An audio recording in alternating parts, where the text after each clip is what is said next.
반갑습니다. 제가 어제 TSMC 실적 리뷰를 해드리면서 내년 컨센까지 잡아드렸습니다.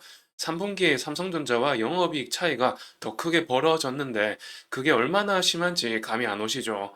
삼성전자가 이번에 파원드리 적자가 나면서 영업이익 9조를 달성했지만 TSMC는 당기 순이익만 100억 달러를 달성했습니다. 영업이익은 118억 달러를 달성했고요. 그래서 환산을 하게 되면 9조 대 16조 정도가 나오겠습니다. 무려 7조 정도 차이를 보이는 것이죠. 앞으로 정말 삼성 주주분들께서 힘드실 거라는 걸 잘 알지만은 그 차이가 더 벌어질 전망이라는 것인데요. 왜 그런지 뉴스들에서도 많이 나오고 있지만은 제가 세 가지 정도 근거를 정확하게 짚어드리도록 하겠습니다. 이번 영상에서는 주된 내용이 삼성전자 관련이라서 TSMC의 실적 리뷰 영상을 제가 어제 촬영해 놓은 게 있습니다. 상세한 실적 밸류에이션을 계산해 드렸고 내년까지 컨센까지 잡아 드렸으니까 여기에 보이는 영상을 봐주시고 이 영상을 보고 나서 이 영상을 보신다면은 더욱 도움이 되실 것 같습니다. 그러면 이어서 삼성전자의 미래는 어떠한 것인지 간단하게 이제 세 가지로 정리해 볼 수가 있겠는데요. 우선 첫 번째로 보셔야 될 부분이 레거시 제품군의 가격입니다. 이미 많이 알고 계신 분들도 있을 테고 레거시가 뭔지 모르시는 분들도 있을 거기 때문에 레거시에 대해서 간단하게 좀 설명을 드리자면은 상대적으로 최신 제품이 아닌 것을 레거시 제품이라고 할 수가 있겠습니다. 지금 최신 제품이라고 하면 이제 원비가 되겠는데 원비에는 DDR5라든지 LPDDR 같은 경우는 5X 그리고 최근에 지금 이름이 나오고 있는 게 이제 GDDR 관련해서 GDDR7이 원비 제품이 되겠습니다. 그런데 이 부분 관련해서도 좀 말씀드릴 게 있는데 이게 지금 두 번째 거랑 일맥상통한 부분이 있습니다. 그런데 일단은 우선적으로 레거시 제품군 가격을 한번 보게 되면은 우선 삼성전자와 하이닉스가 수출하는 품목에 대한 수출 내역을 보여주는 표인데요. 낸드 플래시의 평균 단가와 수출 금액을 보여주고 있습니다. 우리가 볼 것은 평균 단가만 보면 되겠죠. 이렇게 쭉 내려보면은 지금 맨 우측에 있는 게 9월이고요. 월마다 수출 금액을 산출을 합니다. 여기가 9월이고 낸드 플래시 같은 경우 8월까지 이렇게 급상승했습니다. 낸드 가격이 8월에 피크아웃 되고 나서 9월에 이렇게 꺾였죠. 이렇게 꺾여버린 이유가 지금 최근에 QLC라는 낸드 플래시 제품이 언론을 통해서 자주 언급되고 있습니다. Q가 쿼드러플인데 저장 자릿수가 4자리라서 쿼드러플입니다. 그러면 이제 저장이 많이 되겠죠. 그래서 이 QLC는 데이터 센터형으로 많이 제품이 가고 있습니다. 그런데 최근에 9월 달부터 이 QLC 제품도 꺾였다는 얘기가 나오고 있습니다. 그런데 이 가격이 꺾이는데 크게 기여한 것이 싱글과 멀티플이 되겠습니다. SLC랑 MLC가 되겠는데 이 두 제품이 크게 가격이 꺾이면서 그러니까 이제 소형 USB나 외장 하드, 모바일에 들어가는 SD 카드 이런 것들입니다. 이런 제품들이 이제 개인이 많이 사용하는 이런 제품이 수요가 줄어들어서 이제 가격이 꺾이는 거죠. 그런데 삼성전자는 이런 레거시 제품의 점유율이 높은 상황이고 이런 QLC라든지 이런 쪽에 지금 뭐 기술 개발은 빠르게 이루어지고 있다고 하지만은 아직까지 AI 데이터 센터형으로 관련해가지고 모멘텀을 전혀 못 받고 있죠. 이게 다 이제 레거시 제품에 대한 공급만 이루어지고 있기 때문이고 또 공급 과잉이라는 얘기가 나오고 있죠. 굉장히 생산을 많이 했는데 수요가 적다 보니까 재고가 계속해서 쌓인다는 거죠. 팔지 못하고 계속 쌓이는 게 많다. 이렇게 좀 이해하시면 될 것 같고 낸드 플래시 쪽에서 점유율, 세계 점유율은 50%를 넘습니다. 삼성전자가. 그런 점에서 낸드 쪽에서 많이 팔아야 되는데 낸드 쪽에서 수출액 자체도 꺾였죠. 수출액도 줄어들고 있어서 삼성전자 입장에서는 별로 달갑지 않은 소식이 될 것 같습니다. 9월 달까지 계속해서 낸드 판매량도 줄어들고 있다. 그리고 다음으로는 D램 가격인데 D램 가격도 보시다시피 이렇게 8월에 꺾였다가 9월에 더 심하게 꺾였죠. 이게 이제 DDR4와 3 때문인데요. DDR4 같은 경우는 1A고 DDR3 같은 경우는 1Z죠. 3세대, 4세대의 제품인데 삼성전자 같은 경우는 이 DDR4에서 수율이 40%에서 50% 나온다고 얘기가 나오고 있습니다. DDR3 같은 경우는 8, 90%까지 나온다고 알려져 있고요.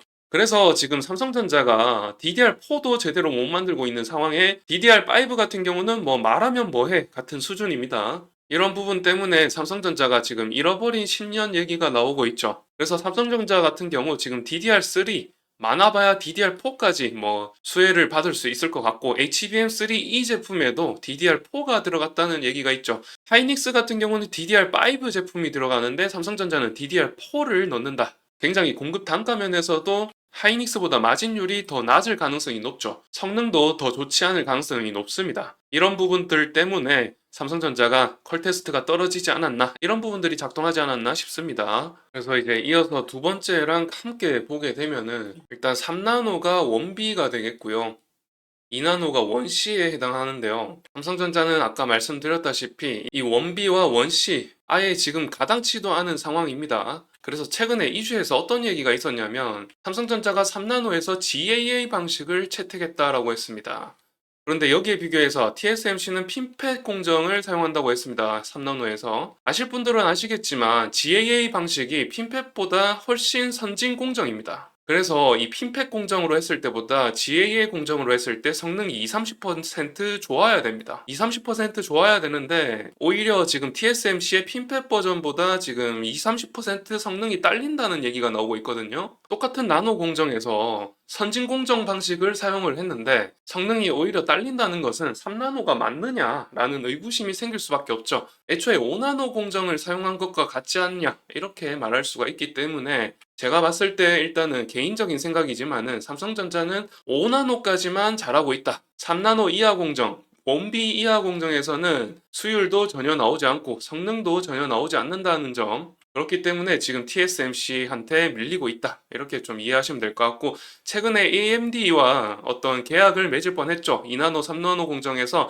AMD의 리사 수라는 수장이 GAA 방식을 채택할 거라는 말을 해버려가지고 그게 삼성전자 파운드리가 아니냐라는 얘기가 돌았습니다. 그랬는데 말씀드렸다시피 GAA 방식을 하면 뭐합니까? 3나노 공정에서 같은 나노 공정인 TSMC의 핀펫 공정보다 성능이 떨어지는 걸요. 그런 부분 때문에 삼성전자는 AMD와도 계약이 불발되지 않았나 싶습니다. 그래서 이제 마지막을 보게 되면은 결론적인 내용이 되겠는데 결국에는 두 번째 이 2나노, 3나노 공정을 제대로 하지 못하다 보니까 AI 산업과 동떨어지게 된 현실, 이런 10년이 뒤처져 버린 현실을 맞닥뜨리게 되었습니다. 그렇기 때문에 TSMC와 삼성전자는 지금 내년까지도 계속해서 격차가 벌어질 걸로 보이고요. 그래서 처음에 말씀드렸다시피 지금 TSMC의 당기 순이익과 삼성전자의 당기 순이익이 격차가 점점 더 벌어질 걸로 보이고 이제 다음 분기 4분기부터는 지금 TSMC가 삼성전자의 2배 정도의 영업이익을 달성할 걸로 보입니다.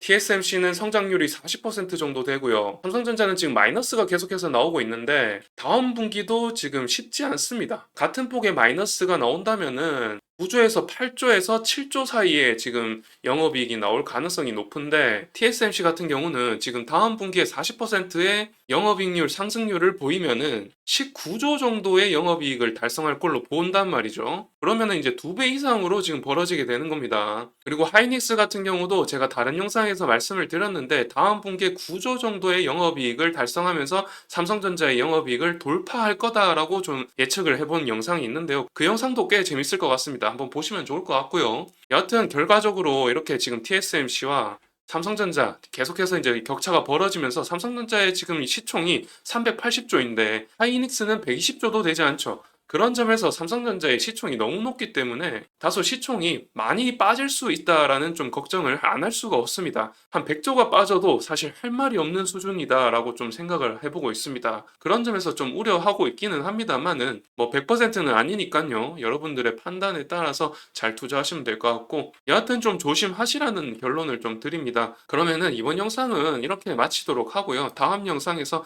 보다 유익하고 질 좋은 영상으로 찾아뵙도록 하겠습니다. 다음 영상도 재미있는 영상 준비하겠습니다. 감사합니다.